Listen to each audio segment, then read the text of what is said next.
Möhtərəm müsəlmanlar, bir zaman Peyğəmbər sallallahu aleyhi və səlləm belə buyurmuşdur. Vallahi, mən sizin yoxsulluğa məruz qalacağınızdan qorxmuram.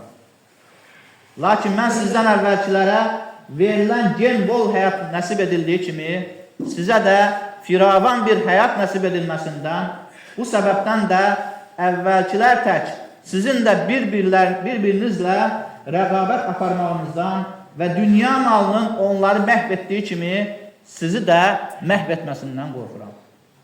Uca Allah öz Peyğəmbərinə xəbər verir ki, elə bir zaman gələcək ki, müsəlmanların bir çoxu dünyaya aludə olub, o qədər harınlayacaqlar ki, ibadəti adət olaraq edəcəklər və çalışsalar belə onun şirinliyini dada bilməyəcəklər. İş o yerə gəlib çatacaq ki, adi zikirləri belə etməyi yaddan çıxardacaqlar. Bu xüsusda varid olmuş hədisdə Abdullah ibn Busur, Allah ona razı olsun, radiyallahu anhu, demişdir, yeməyin qıt olduğu bir gündə Peyğəmbərə sallallahu aleyhi və səlləmə bir qoç hədiyyə gətirdilər. Peyğəmbər sallallahu aleyhi və səlləm əhli əyalına bu qoçu bişirin, bu undan da çörək hazırlayın deyə buyurdu.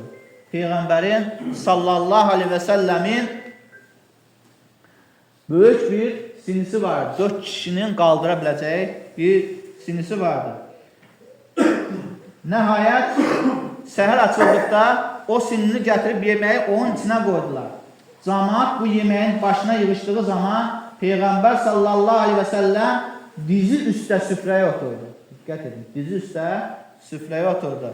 Onda bədəvlərdən biri ondan bu nə oturuşdu ya Rasulallah deyəndə Peyğəmbər sallallahu aleyhi və səlləm buyurdu, Allah məni inatçar və dikbaş yox, ehtirama layiq bir qul etdi. Sonra davam edib dedi, yeməyin qırağından yiyin, ortasını axıra saxlayın ki, bu yemək sizin üçün bərəkətli olsun. Doyunca yiyin. Məhəmmədin canı əlində olan Allaha and olsun ki, siz Fars və Rum diyarlarını fəth edəcəksiniz. İş o yerə gəlib çatacaq ki, yemək çoxalacaq, lakin üzərində Allahın adı çəkilməyəcək. Yəni, hər gün doyunca ət yiyəcəksiniz. Lakin bir çoxunuz yemək yiyəndə Bismillah demək yadına düşməyəcək. Dünya malının nə qədər təhlükəli olduğunu diqqət edirsiniz. Dünya malı çox vaxt insana rüsvayçılıq gətirir. Müsəlmanlar Kiprisi fəth etdikləri zaman hamı sevinir. Əbu Darda radiyallahu anh isə oturub ağlamağa başlayır. Ondan soruşanda ki, nə üçün ağlayırsan? O deyir ki, onları nə məhv etdisə, bunları da o məhv edəcəkdir.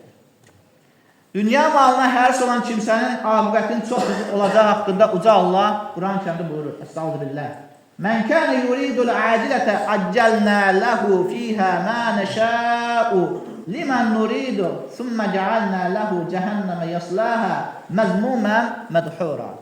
Kim gəldi gedər dünyanı istəsə, orada ona dilədiyimiz kimsəyə istədiyimiz şeyləri dərhal verərik.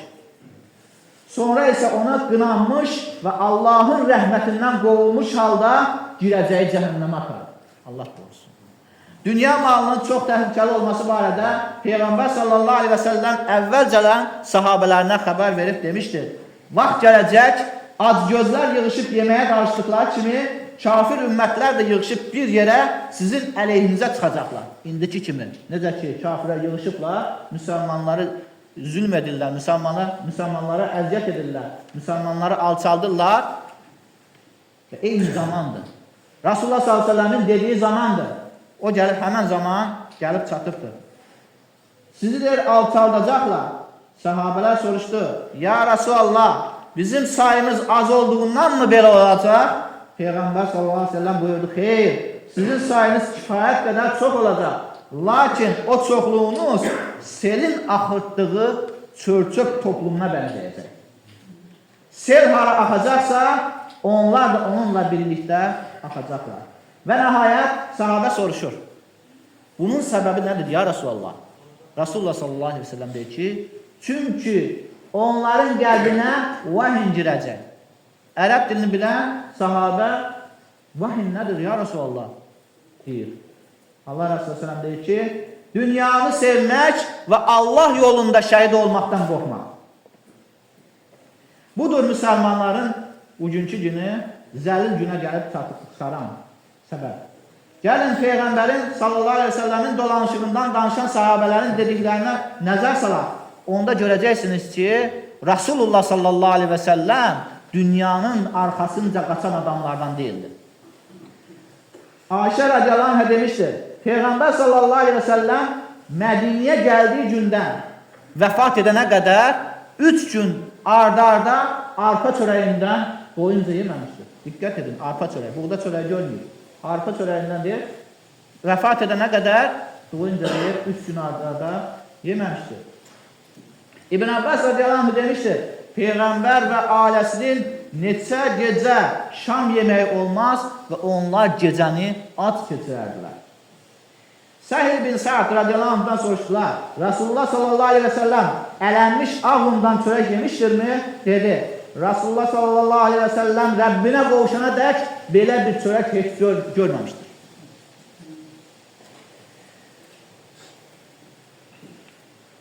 Bir dəfə Numan ibn Bəşir radiyallahu anh yanındakılara deyir, məyər siz istədiyiniz nemətlərdən yeyib içmirsiniz? Halbuki Peyğəmbərin sallallahu aleyhi ve sellemin qarnını doğuracaq qədər köhnə xurması belə olmalıdır. Peyğəmbər sallallahu aleyhi ve sellemin yetişdiyi səhabələr də, onun tərbiyə etdiyi səhabələr də dünyanın arxasınca qaçan adamlardan deyirlər.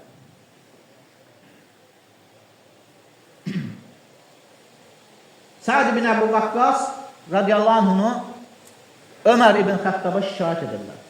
Deyirlər ki, ey əmrəl müminin, Sa'd bizə cümə axşamları gəlib nəsiyyət etmir. Belə nə vaxta qədər davam edəcək? Ömər radiyallahu anh Sa'dı çağırır yanına. Nə üçün belə edirsən? Deyir ki, vallahi ey əmrəl müminin, mənim yalnız cəmi bir dənə libasım var. Cəmi bir dənə paltarım var. Onu da cümə axşamı gecəsi yuyuram ki, səhər cüməyə təmiz geyinim deyə. Sağlığındaykən cənnətlə müjdələnmiş sahabə Abdurrahman ibn Avf radiyallahu anh oruçlu ikən ona neyinirlər? Yeməklər gətirirlər. İftarını açsın deyə. Abdurrahman ibn Avf baxır yeməyə, başlayır ağlamağa. Ağlamağın səbəbini soruşana deyir ki, Mus'ab ibn Umeyr düşünürəm ki, məndən daha xeyirliydi. Bunu kim deyir? Sağlığında için Allah Resulü sallallahu onu cənnətlə müjdələyir. Abdurrahman ibn Avf, Allah ona razı olsun. Deyir ki, mən düşünürəm ki, Musab məndən daha xeyirliydi. Çünki deyir, o deyir, onun deyir, o qədər sərvəti var idi. Hamısını Allah yolunda xərclədi. Lakin deyir, kəfən tapmadılar onu bürüməyə. Kəfəni başına çəkirdilər, ayaqları qalırdı çöldə, ayağına çəkirdilər, başı qalırdı çöldə. Və nəhayət onu başına çəkirdilər və ayaq tərəfindən isə otlar düzüldülər ki, yəni çöldə qalmasın. Və sonra deyir ki, mən düşünürəm ki, Həmzə də məndən daha xeyirliydi.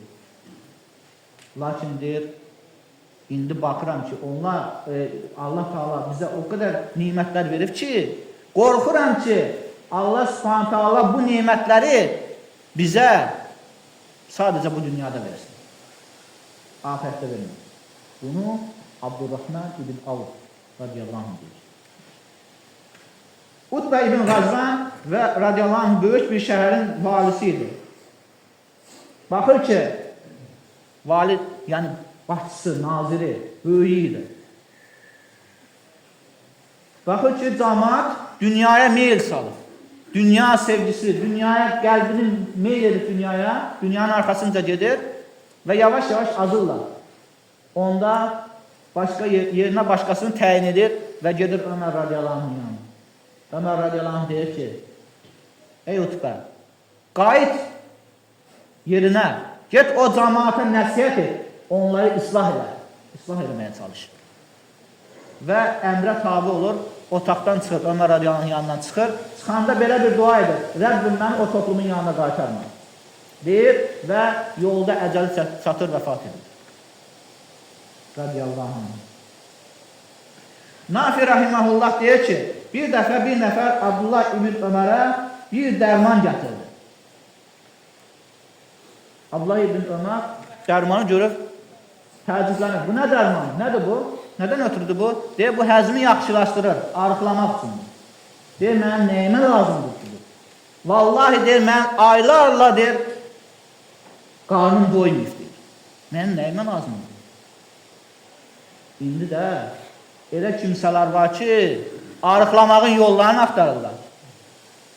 Elə kimsələr var ki, qəzzalılar kimi bir loxma boyat çörək yox, biz boyat çörək bəyənmirik. Quru çörək axtarırlar ki, ölməsinlər.